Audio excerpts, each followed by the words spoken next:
Magandang gabi lahat. Good evening all. I'm Motzie, the creator of the Hen Eda podcast, and I'm here with my lovely friend and co-host, Edward McKee. Hello, how's it going, everybody? Yee. It's a good Saturday, even though it's a little rainy on my end. It is very hot on my end. Oh, I mean, it's hot too. Don't worry about that. Hot and rainy, as usual. That's summer.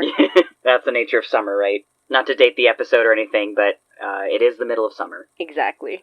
Welcome to the Hen Eda B-Sides, where we chat about Hen Eda episodes, characters, inspirations, and Filipino culture, folklore, mythology, and monsters, and of course, the wonders of Toronto.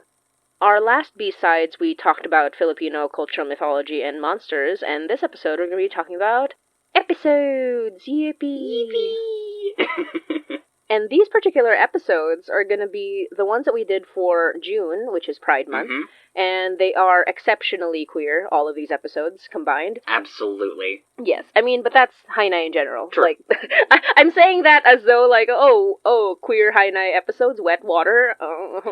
What? Queer episodes in my Hen Eda podcast? It's more likely than you think. Isn't that shocking? But yes. So these June episodes are the 2025 Pride episode, Hen Eda, and the next episode, Poót, or Wrath, and the episode after that, The Young Man Part 2. So we will be chatting about these episodes, we'll be summarizing each one of them, and then we'll be reading questions from our listeners. So, my first question, actually, is, Edward, what did you think of these episodes? Oh, God, the Hen Eda episode just made me cry. It was so cute. Yay. I just love, really cute slow burn romances in general, right? Like, slow burn romance is one of my favorite tropes in fiction. Especially when it's, like, two people who don't think that their love is reciprocated. It's one of my favorite tropes. It's so good. But also, like, Eda was based off of a real person in Toronto history, like Toronto queer history. So it's kind of an homage to a very real person who did exist, and a reminder that we've always existed. Regardless of what time period we come from, trans people have always existed and will always exist. And it's important to remember those names from our history so that we don't forget where we've come from and how far we've gone in just queer rights in general. Exactly. And also just kind of how much we've lost just because back in ancient times, those sorts of, gender fuckery and whatever was normal. I don't know if I can say that actually, gender fuckery. Should I be censoring the F words in this? Nah, no, we'll allow it. Okay, we'll allow it, awesome. But yeah, like, it used to be, like, more normal, and with just the rise of just purity culture in general, regardless of where it stems from, the suppression of queer identity has been just so strong to the point where people don't even remember that these identities have always existed. So it's important to remember that these people were real and they did exist, and they were a very important part in the voices of our generations down the line. And so just having such a lovely homage to this very real woman who did exist, it just puts a huge smile on my face. And just in general, it's also a lot of fun because adjacent to this really cute love story is the horrors that poor Hen has to go through. But it's told in the style of a comic book. So, arguably, the characters in Hen Eda could even debate, like, was the story actually real? How much of the story actually happened to Hen? And it's just completely secondary to the fact that Hen is falling in love with Eda. So it's such a great side story because it showcases queer history, it showcases a very lovely love story, and it also ties back into the story of Hen Eda with these horrible elders trying to kill innocent people for their own gain. And there are secrets from that episode that may or may not, come back later on down the line. So, sharp-eared listeners will probably be able to pick out some of the things that were important.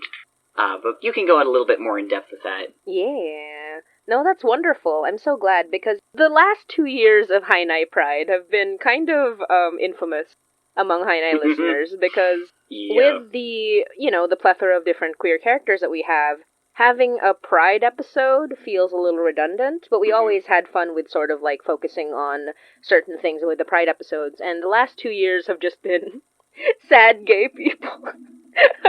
Yeah, oh man. I mean, with Jay and the journalist. I guess. And the detective or whatever. Like, the very sad queer stories. Yes, I mean, to be fair, Danny's okay. Danny's doing fine. Danny had a bad time. Danny had a terrible time for a little bit, but now he's doing great. Danny had a bad time, but he's doing great now. He's fine.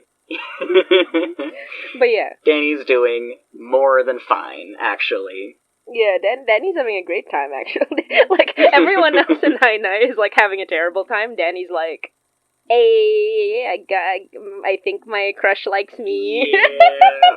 It's so funny.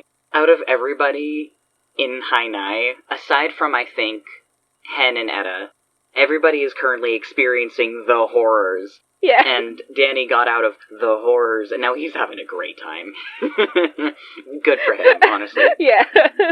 I think, yeah, it's like, growing up, whenever you see trans stories, are always so sad, and then in High Night, it's like, the two trans people that we have met so far, not including the non-binary people, the two, like, the trans man and the trans woman that we've met are both just like, we're good. Yep, like, we're good. We're having fine. a great time. We're having a great time.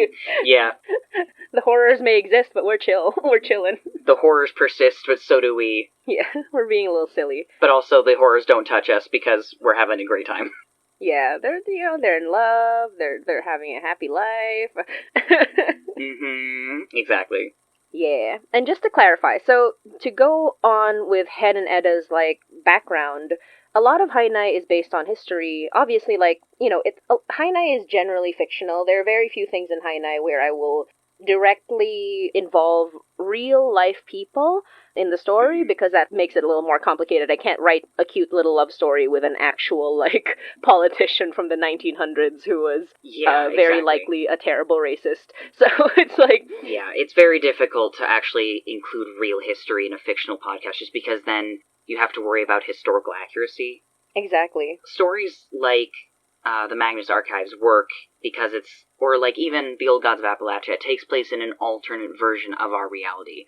So the inconsistencies in history, they work because it's not our history, it's not our world, it's a world that's adjacent to ours, it's similar. And High Night is like that too, where we have an adjacent history with adjacent historical events, but the people, while maybe inspired by real-life events and real-life people, are not one-to-one. They're not 100% the same. Exactly.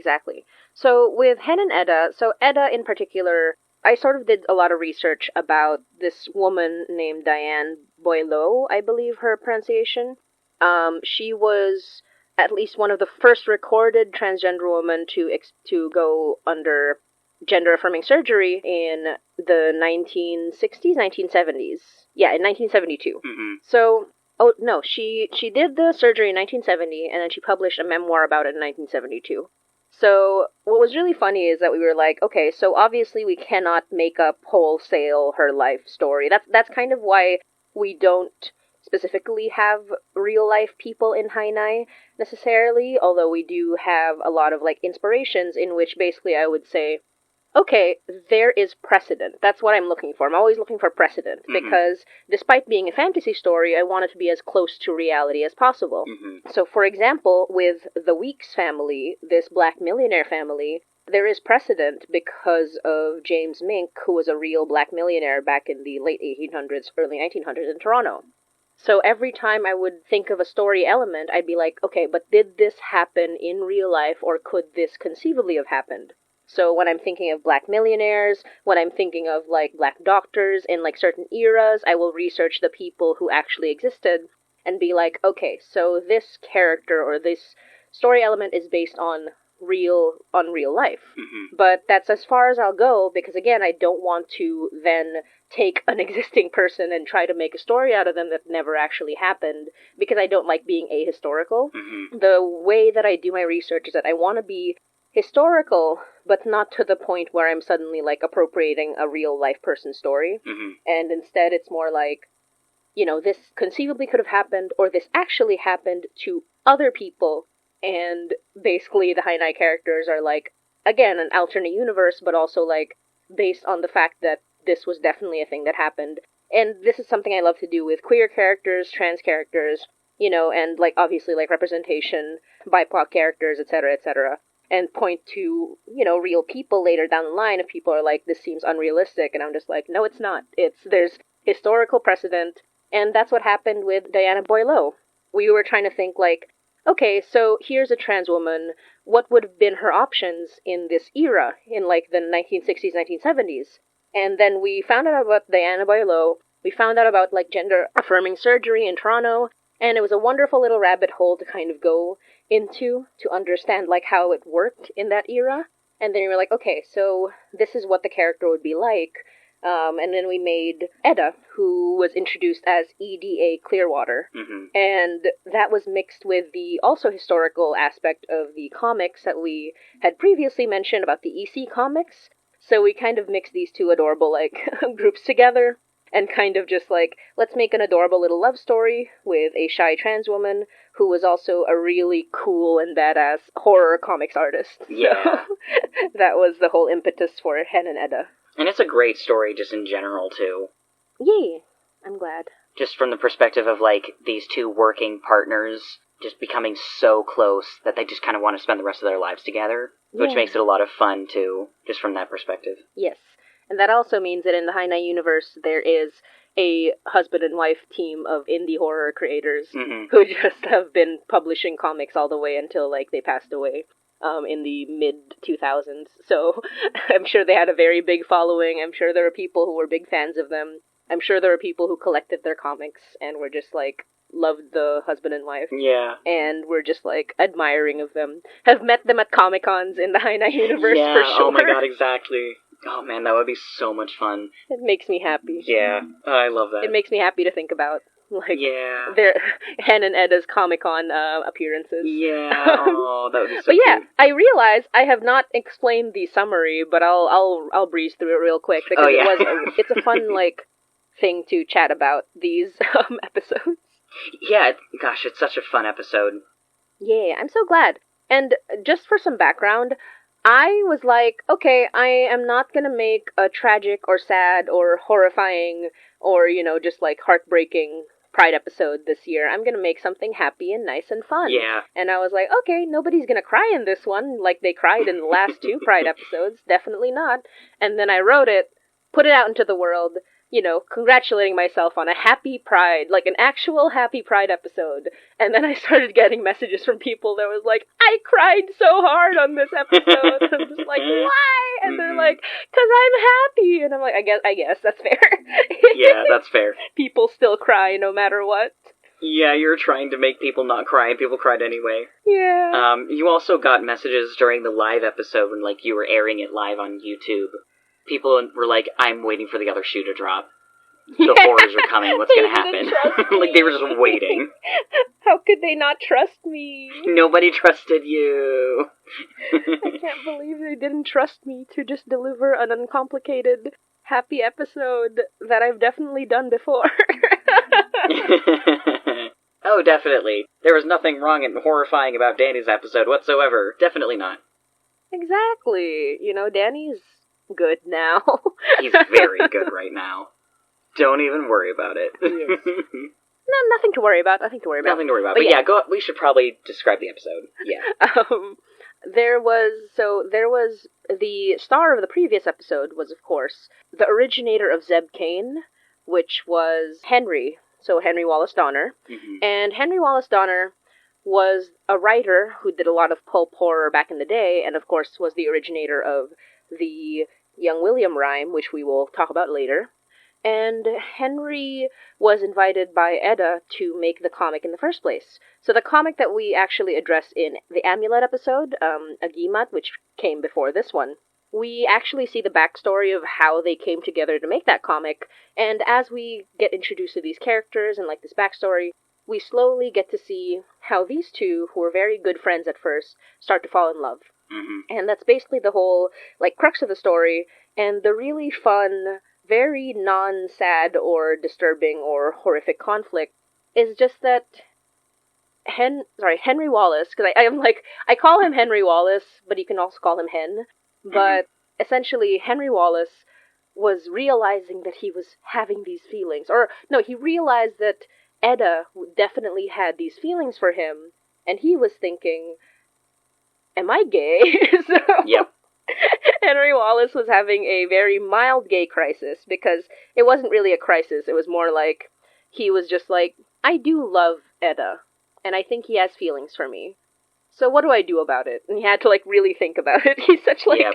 he was raised around queer people by his mother, who worked at a bar, at a speakeasy, and he was just like, okay, so I know that these people exist, that they're around, and this is not anything, like, anomalous to me. But he's also like, but have I ever felt that way towards other men? So he had just, like, a moment of, like, think-thonk, like, am I gay? And then he just had to, like, really think about it. Meanwhile, Eda is having, like, all these secret feelings, and there's, like, things that she doesn't want to say, obviously. And one of the things that I really enjoyed about writing this was sort of, like, I had to find a way to write the entire episode so that I never used any pronouns for Eda whatsoever. Mm-hmm. until we reveal that her pronouns are she, her. Yep. And that was a mini challenge for me, because I could have just as easily said, you know, like, pre-reveal pronouns, say he, him, or, you know, they, them, or whatever. Mm-hmm. But then I was just like, no, it doesn't feel right. So I just simply avoided using any pronouns for Eda up to the point that we find out that she is trans. And that was just, like, a thing that I wanted to do. Mm-hmm. And I thought it went pretty well. I think it came out not so bad. And that was my writing challenge. But ultimately, what ends up happening is that, you know, as Hen is wondering about, like, how he would address Eda's feelings and his own, the comic would eventually have to be cancelled, and so he was kind of running out of time on it. So he tried to help Eda, who he thought at the time was gay, to sort of, like, come out of her shell. Mm-hmm. And finally, when Eda was going to confess to Hen, Henry Wallace found out that the confession is actually that she is trans, she's a woman, rather than her feelings, although her feelings are also very much there. And Henry Wallace is just like, oh, I'm not gay. And it's just, like, the funniest moment of just, like, guess I'm not gay. Anyway, and then he just absolutely loved Eda no matter what. Mm-hmm. I think he was absolutely willing to say, like, oh, you know what, this is the love of my life. If I have to be gay, that's fine. Yeah. Because, like, that's like, his concern. This is the 1970s, 1960s. The fact that he's, like, having these thoughts at all is, like, pretty good on his part. Exactly. He's doing pretty alright. And, yeah, that's just kind of, like, the whole thing. There's nothing scary, there's nothing horrific. Even though in Agimat we know that Henry Wallace definitely had an encounter with an elder at one point, Mm-hmm. it doesn't play into the rest of his life. And it's kind of funny because we do kind of address it a little bit, I think, in discussions about his life, because Henry Wallace obviously has provided a lot of, like, interesting insight into the supernatural, but unlike Jay, he doesn't seem to be involved in it. And part of the reason is because when Jay literally approached Henry Wallace about it, Henry Wallace was like, nope, no, thanks. He's like, he pulled like a, I am happy with my wife, leave my home. I will not address any questions or answers about the supernatural, even though I know it's real. Bye. Mm-hmm. And that's how Henry Wallace lived his life with his wonderful wife, and that's it. Yep. No intention of investigating the supernatural whatsoever. I'm happy inventing horror stories. I have no interest in being in a horror story. Go away. Thank you. Have a nice life. I'll be over here in my little happy marriage. Thank you.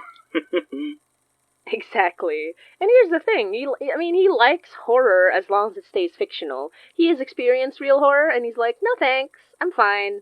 Bye. Yep, I had one event, and I have no interest in doing another event. Thank you. Exactly. And he's smart for that, because he and Eda lived a long and happy life, married for many years, and he only passed away a few years before the events of Hainai. So, not bad at all. Like, they did pretty okay. Yeah. Nothing bad has happened since then. Yeah, they did fine. But yeah. So, I will quickly address a question about this episode. our first question from listener Alex, who is our wonderful Alex from Discord, who always has so many questions and so many comments about the Hainai lore and the Hainai, plot, which I love reading, and I always want to answer, but can't always answer because they're spoilers. Mm-hmm. So I'm happy to answer a question now. Alex says, did Henry ever tell Eda that their comic was based on a real supernatural event? If so, how did she react? Here's the thing, they had a wonderful marriage. He definitely told her. Oh, yeah. And not only did he tell her, he said, if that young journalist comes back to our home, send him away. Don't let him in, please. Don't let him in. I told him to leave, and if he bothers you, tell him to get the hell out. I love that. Yes, so the answer is yes. I'm sure the first time he brought it up, I think he did it sort of as a joke. Mm-hmm. I would say Eda's where the heck do you get all these ideas? And Hen would be like, oh, just personal experience. And, he'd say it a few times and she'd think he was joking every single time until at some point she realized it wasn't a joke. Mm-hmm. I think it's just huh? She's like, oh, oh, just like the gift your mother gave you, or you always wear this talisman, is that a real talisman? She's mm-hmm. They make a joke out of it until she realizes it's not a joke. Yep. And she's like, Hen, you're serious? And Hen is like, I've always been serious. Yeah. What, did you think I'm a liar? Did you think your husband's a liar? She's like, well, no, but... Sorry, what do you mean this is a real experience? So, of course, he would have to go through the whole experience of... Or, not experience, but, he'd have to go through the whole story, this is what actually happened to me, and then this is how I adapted it into that fictional story. Yes. And they definitely, probably they had a small fight over it, too. Maybe she was I can't, maybe he showed her his scars from when he encountered Mr. V, Vincent LaBelle, and maybe that's when she's I can't believe you would lie, or, you'd kind of, keep this joke up. And I think they had, a very small, very brief fight over it, but then eventually, when he's I'm totally serious, she has to sort of, rewire everything she knows about the world and be really?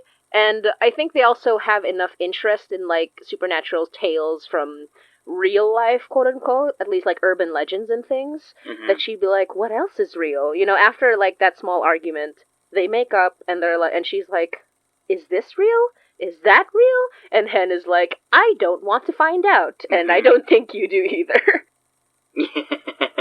Yeah. I think maybe on her own she might do a little bit of just, poking out of curiosity. Not necessarily being I'm gonna go full investigator mode, but just yes. Huh, I'm curious. Just like a Wikipedia-level rabbit hole, and then just enough satisfactory answers. You're okay, yeah, so it is real. Okay, cool. Mm-hmm. And that's kind of the end of it. It's how I imagine it would go anyway. I think she'd be very interested. She'd watch, interviews with people who have, told these stories. She'd definitely be, kind of the equivalent of somebody who enjoys true crime in, the old-timey true crime of, the 70s and the 80s, where there were shows, dedicated to that sort of thing. Yeah. And she would be, or not even true crime necessarily, she would be more interested in, anything that was weird. Yeah. Strange happenings, UFO shows and all that. I think, because part of it is, her job, they do horror comics, and of course, Hen has to find his inspirations as well. Yeah. So I think they both enjoy it on some level, but I think Hen kind of side-eyes her when she's when she asks, do you think it's all real? And he's let's not find out. And then she just continues to do research anyway, and he's hey, what did I say? Yeah. Come on. Yeah, I don't think they would argue about it. I think it'd just be well, I didn't experience any of that, so I guess I can't fully understand why you're not curious about it.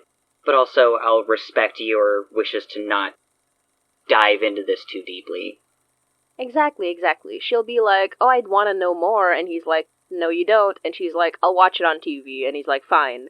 I think it's okay, if you watch it on TV, read it in newspapers, that's safe, that's not gonna get them involved in anything. Yeah. And I think she's, she kind of, takes it a little lightly at first, but then she sees how serious he is, and she's okay, I get it. Yeah. And maybe they at one point sat down and she's like, are you okay? What's going on? And he's like, it really scared me. Like, he really talks about, like, you don't understand what it was like. And he really goes in depth about, like, how scared he was for his life. Like, he almost died. And even now, he sometimes has nightmares that Mr. V finds his mother. Because he has the lucky charm now, So it's like, it's really serious for him. And so when he explains that to Eda, Eda's like, I'm so sorry that I, took it lightly before. They have their disagreements, but they're a good couple, and they always talk it out. Exactly. And, yeah, he understands, like, I keep telling you to not look into it, but I keep writing these stories, so I understand why you're curious. Like, but it's his way of sort of, dealing with the fact that I think Hen also really wants to know, but knowing that getting close got him almost killed, he's like, I really have to stop myself. So he just expresses that frustration and that, like, feeling of wanting to know through his writing. I think he stops himself right there, gets it all out in his writing, and then moves on. Because all his life, I think he has always wanted to know what this was. But he's been too scared to sort of, like, get back into it, and that's what kept him safe, Like, he kept the lucky charm with him. He and Eda always kept it. That's the other reason. I think he wanted her to take the lucky charm seriously, so I think if they were ever apart, he'd be like, take this with you, and I think Eda's like, I'm not the one getting hunted. Like, as you said, you were being hunted. I'm not the one getting hunted. You keep it. But either way, it's like, he wants her to know that it's real, to take it seriously, to be safe, and they kept safe, so they're basically safe their whole life. But it wasn't just something that they just didn't think about. It was something that they thought about, but ultimately they kept safe from. Yeah, exactly. Yeah. It was very smart of them, because I imagine if they had started to kind of poke around and investigate, Vincent LaBelle actually would have been able to find them. So, very smart of them to stay out of it. Oh, for sure, for sure. Vincent LaBelle is still out looking for the guy who, like, poked his eyes out. But yeah, very smartly, Hen never let go of the lucky charm once it was with him, so never found him. Sucker. Yeah, exactly, sucker. And it was a very informal job, so he didn't even have to give his, like, name. What I mean? He didn't even have to give his real information, so... Exactly, yep. Can't be tracked, it's fine, we're good. Don't worry about it. Exactly, don't worry about it. Yeah, that was a wonderful question, Alex. I really love discussing it. So I'll move on to the next episode. We'll probably, like, reference, and by the way, the Pride episode was episode 58.1, because it was sort of like a side story to episode 58, but it was still one that I really wanted to tell, and I'm really glad people liked, even though I was shocked that everyone cried over it. Yeah. Yes, that was the Pride episode. Our wonderful Hen and Eda love story. And episode 59 was called Poót, or Wrath. So the title for this one, I was actually discussing it with some friends, because obviously, like, it's like every Tagalog title means something. And I was thinking, like, okay, so what feels more appropriate? Because there are many words for anger in Tagalog. The most common word is galit, which means anger. And then we also have stuff like hatred and all that. But then I landed on Poót, which, when you look at it as an English speaker, it kind of looks funny. I know, you know, we all know it looks like poot. I mean, I wasn't gonna say it, but... Yeah, I mean, I know everyone's thinking it. I was thinking it. That's why I put an accent. I never put accents on any of the words, but I had to put one there so nobody would think it was poot. Probably for the best. Yeah, exactly. So everyone knows it's Poót. And Poót is actually like an awesome word in Tagalog. Let me bring up the exact meaning. So when you search Poót, it says hate. But that's not all it stands for. I feel like it's like hostility, anger, hatred, hate, animosity, wrath. So all of these things are what Poót covers. It is the cross between hatred and anger. Oh, interesting. It is something stronger than galit. So galit is just anger. That's it. Like, you're mad. Whatever. It's the difference between mad and wrathful. Poót and galit, that's the big difference. Poót really is just wrathful. It is hatred. Hatred mixed with anger. Oh, gotcha. Interesting. Yeah, and I really wanted to use that word. Yeah. I mean, it works, because, like, it's so cool that there is a very specific word for that cross between just, like, straight up being angry and, like, anger that is directed because there's, like, hatred behind it. Like, I think that's really interesting. Yeah, I really love that word. It's a really good word. And it was very meaningful because Poót, the episode, is specifically about young Will. Mm-hmm. So, for those of you following the story, young Will is the son of Savard, and he was the one who was killed when Savard burned that entire city block down. Yep. And in this episode, Mary actually visits Nan Donner. So she was asking about Henry Wallace, so it connects to the last episode. The fact that Henry Wallace made up the Young William rhyme, which is what, like, Nan tells her. She's like, oh, he said that he found it, like, through research? No, he made that shit up. Mm-hmm. And Nan talks about, like, yeah, I have some of his stuff, because, again, he passed away years before the events of Hen Eda, but somewhat recently. And she reveals the story that, basically, like, Henry Wallace, who was a favorite uncle of hers, who always told her creepy stories, told her about his mother's experience. So Adeline Violet Donner, Violet was the bartender, if you're paying attention to the young man's story. Violet was the bartender who often spoke to and interacted with the benefactor, with young Will, with Jack Robin, and Marianne Weeks. She knew them directly. She interacted with them directly. Mm-hmm. And basically she was there when young Will died. She actually survived the fire that Savard, like, had spread to kill people in that area, a very impoverished area, a very, like, crime-filled area that he thought he was purifying. Mm-hmm. And Violet survived because of her lucky charm, mm-hmm. which, by the way, was given to her by Marianne Weeks. Mm-hmm. It all comes together. It all comes together, exactly. And Violet would then sort of, like, because she saw young Will die and because she knew young Will's family in a way that she didn't know the other people, the other patrons, like, she knew them well enough, she knew them by name, she knew where they worked, etc., but very few of them, she didn't know where they lived. Mm-hmm. But as it said in the story, Violet knew where young Will lived because everyone knew where young Will lived. Everyone, if they knew who he was. Most people didn't know who he was when he was out partying, mm-hmm. but everyone knew where Savard lived because he was a rich, powerful, very influential man. So Violet, in shock and covered in soot, walked to the Savard household and told them immediately that Savard's son had died. And that Savard, even though she didn't know this, Savard knew he had killed his son. Mm-hmm. And basically through Violet's story we find out that young Will, before he died, like in the days before he died leading up to his death, he was so full of hatred and anger for people that he once trusted and loved. That was his friends, and that was his family. He hated his father, and he hated Marianne, and he hated the benefactor mm-hmm. for basically, in his mind, killing his lover, killing Jack Robin. Mm-hmm. And not necessarily directly, like, he wasn't saying that any of them in particular, like, actually killed him, although that's something we don't really know.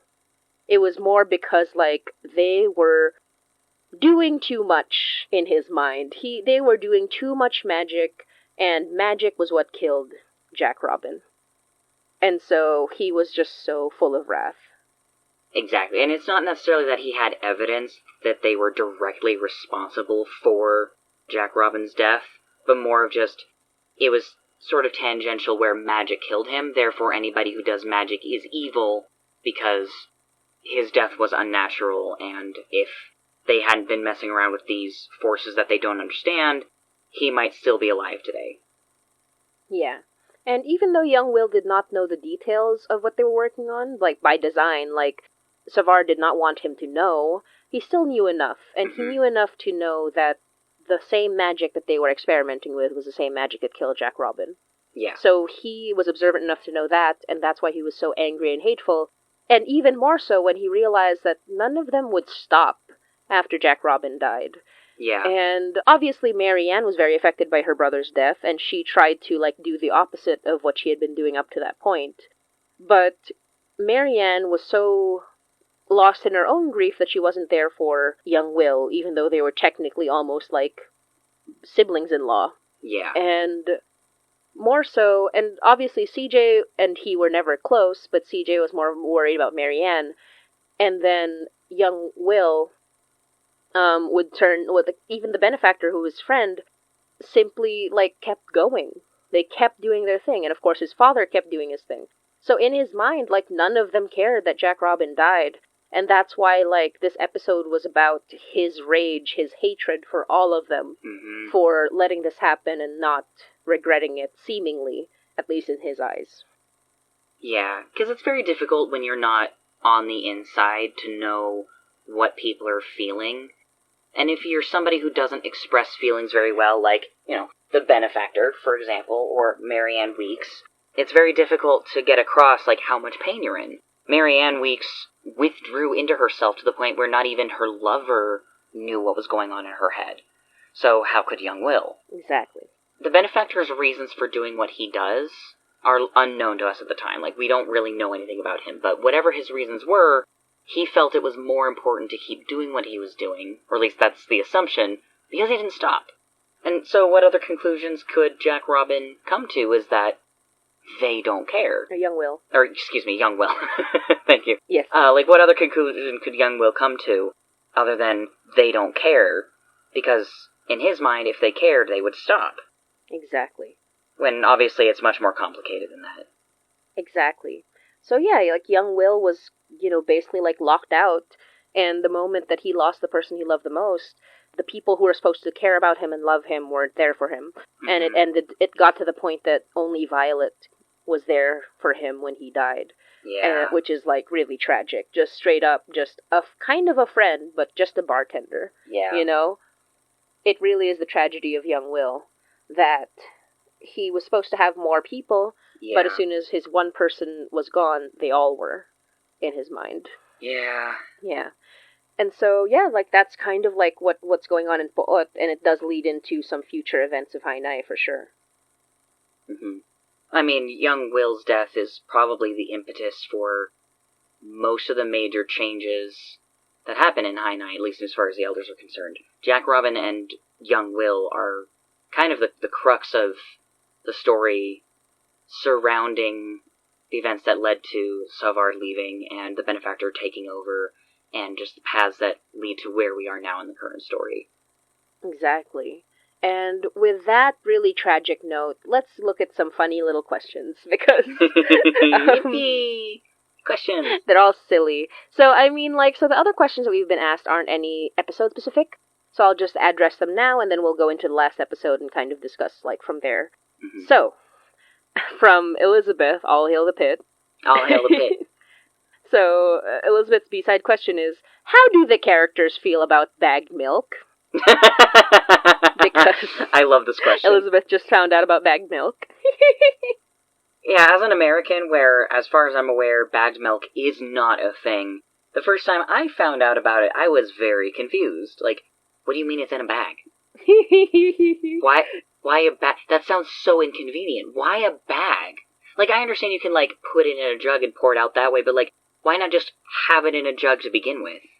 Yeah, that's a very good question. I personally don't even know the answer, because as a person who cannot drink milk, bagged milk was something that I was fascinated by, but it did not, like, once the novelty wore off, yeah. It was not something I encountered too much anymore. But I will say, on Mary's end, and I have not decided whether or not Mary is lactose intolerant like I am, because it's likely that she would be, but maybe she isn't, and she certainly probably was like, milk? In bags? Question mark? I think it would have been one of the things she hunted down in the grocery store. And I think she would have messed up doing, like, what you're supposed to do with bagged milk, which is, yeah, like, putting in a jug and then, like, snipping a corner and then just pouring it out that way. It's very intuitive once you, like, see it done.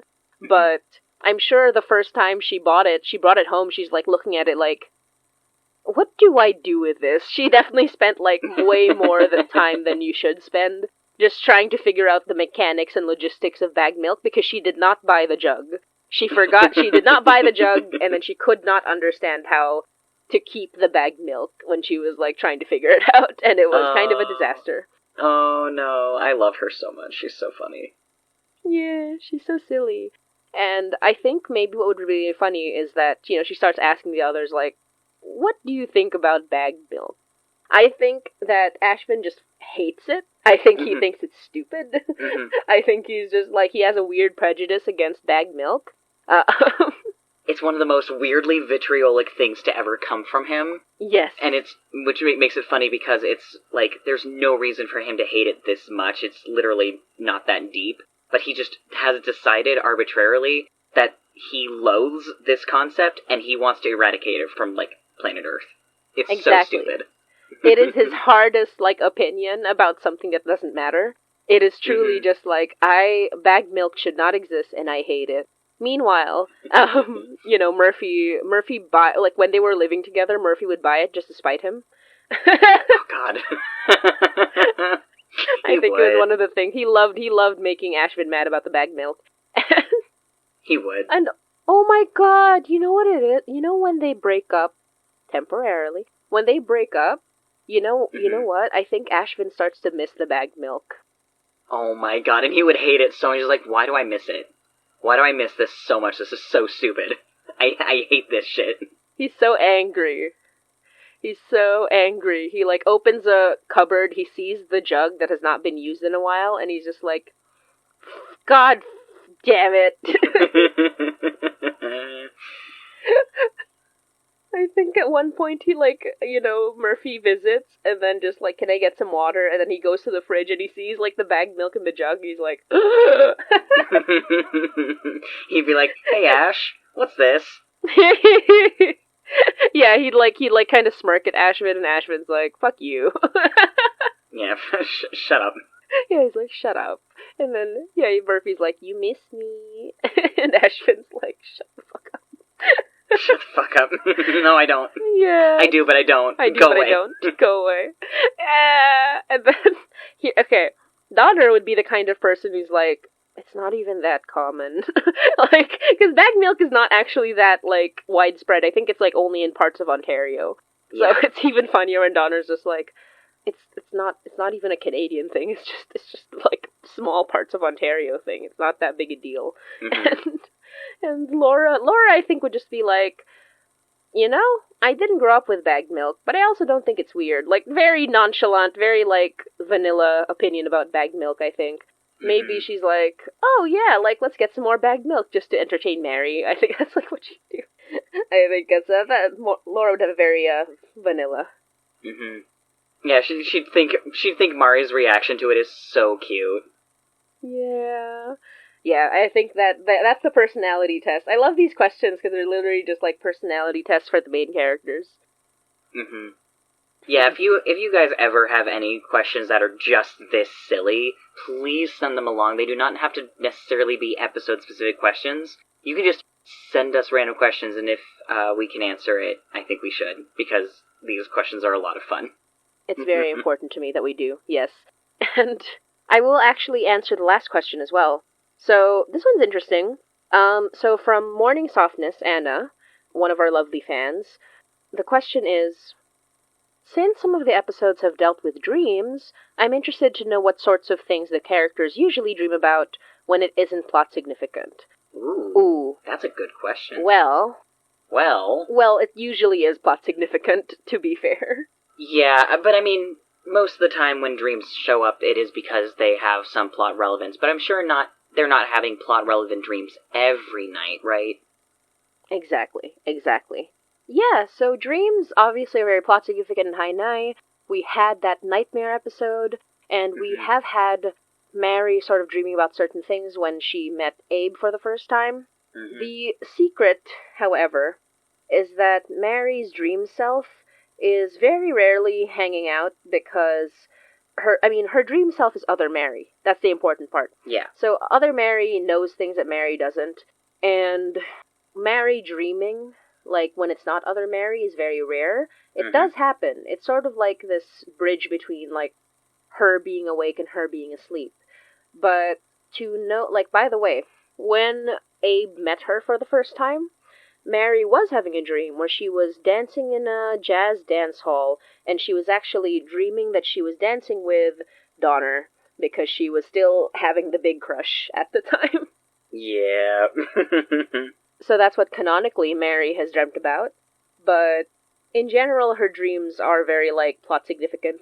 So it's kind of hard to tell, like, what she would be dreaming about when it's not plot significant, because her dreams do house a separate consciousness that is very mysterious and we don't know as much about. Mm-hmm. As for the other characters, well, like, this is meant to be, I want it to be silly, but it honestly, like, when I think of dreams, I think of, like, what it reveals about the subconscious of each character. And the unfortunate thing is that everyone kind of had a little trauma here and there, so just the main characters anyway. And in the case of Donner, he has normal dreams, but I think for the most part he does have nightmares about his childhood trauma. Mm-hmm. I think he still has, like, some mixed dreams where I think they're going to be they don't make that much sense, but every now and then he will have a dream that unfortunately specifically pertains to his childhood trauma of losing Carl. So even to this day, in his 38 years of age. Mm-hmm. Yeah. Yeah, I mean, when you have something that traumatic happening to you, it's probably not going to leave you alone for the rest of your life. Sort of like with Hen and his experiences with Vincent LaBelle. Like, he had nightmares about LaBelle finding his mom for pretty much his entire life. Yeah, pretty much. Well, it wasn't always, to be fair. Like, not I think always. Donner for sure didn't always have those nightmares, but I think because... And here's the sad thing. He was kind of re-traumatizing himself a little bit in his hunt for the supernatural. Because one thing we don't talk about is the fact that, like, Donner has made this his entire life, but his past was so traumatic that he is just thinking about his past every time he is trying to stop this bad thing from happening to other people. Mm-hmm. So I think he definitely has those nightmares much more frequently as a detective than maybe when he was in college or, you know, before he knew, like, anything substantial. Yeah. Yeah, which is unfortunate, but that's Donner. We know why he's so grumpy all the time now. Yeah, poor Donner. Poor Donner. Although, I do think that when he meets Mary, his nightmares kind of take a different turn. Like, for the most part, I think his dreams are kind of assured by the fact that Mary's very powerful, and so, for the most part, his dreams take an optimistic turn. But obviously he's always worried about her, so maybe his nightmares take a turn where suddenly she's no longer in control. And that is his fear. Like, his main fear is that even though Mary has, for the most part, been successful, there may be moments where she's not, and he doesn't want to lose her the way he lost Carl. Yeah. Poor Donner. Poor Donner. Sorry, these are all plot-significant dreams. I'm so sorry. Yeah, unfortunately, that's kind of the nature of the horror story, is just, you know, everything is plot relevant in some capacity or another. Yeah. Although, we could, I don't know, like, I feel like they would have silly dreams occasionally. Like, yeah. I think maybe Mari's, like, other Mari, I feel like she would have some sense of humor, like, on some level, just because she is an aspect of Mari, right? Mm-hmm. Well, I did think of something, and it's something I've discussed with you, but I don't know if I should bring it up here. I think, okay, I'll bring it up, because I've been very depressing with these answers. I'm gonna give you a funny one. So, something that I've never told anybody before, except for Edward. Except Edward for me. knows this. I've never told the audience before. So, remember when I talked about that thing that Donner has dreamt about? I've mentioned this, right? Mm-hmm. Like, the funny one, the threesome. Yes, I do. Yes, actually, I remember this now. Okay, so me and Edward have discussed this before as a kind of like one of those raunchy side things that Hainai sometimes has, like the jokes that I have made, like, in this case, the joke is that Donner hates Ashvin, right? We've, like, talked about this. We have absolutely talked about how Donner genuinely, like, here's the thing. He would absolutely save Ashvin's life. They would have each other's back no matter what. They are, they're bonded under circumstances of, like, they are a team. But Donner hates Ashvin. Yeah. But what's even funnier is that because Donner has had, like, feelings for Murphy, and obviously Murphy has very unrequited feelings for Donner that Donner absolutely knows about. When Ashvin enters the picture, Donner's like, Donner's kind of like, he will not say anything because he has no right to. He knows that. But also, he's like, damn it, like, he's like, he's taken my man. No, he's not actually. No, I think in his brain he has thought, he's taking my man's. But he's never expressed that because it's not true. It's just his intrusive thoughts. Yeah. Because, as we know now, Donner has secretly also had these feelings for Murphy, but it just didn't work out. Because obviously, like, their personalities and Murphy's problems stemmed from Donner, and Donner did not want to make him worse. Exactly. Despite how fun that might have been for us, the viewer, it wouldn't have been fun for their relationship. Exactly. Exactly. But that being said, all those complicated feelings, and here's the thing, Donner's like, as, he hated Ashvin at first, but then the more he saw how Murphy was with Ashvin, the more he realized, oh my god, they're happy, Murphy's getting better, Ashvin's actually good for him, and Donner's like, god damn it. He's like, yep. He's right for him. Yep. Can't believe this. Exactly, and so his hatred for Ashvin isn't necessarily just like, oh, I hate him arbitrarily, like, he's just a terrible person. It's more like, I want to like him because he's good for Murphy, but I want to be good for Murphy, and I'm jealous of you, so I hate you. Yes, and also, just, like, the other thing is, Donner just, like, he doesn't like that Ashvin's a con man. He's like, he withholds information, but he doesn't lie. He's not a liar, Donner. So, he's very straightforward kind of person. So, he does not like Ashvin being literally a con man. So he thinks, like, bad. So, all that mixed together. So,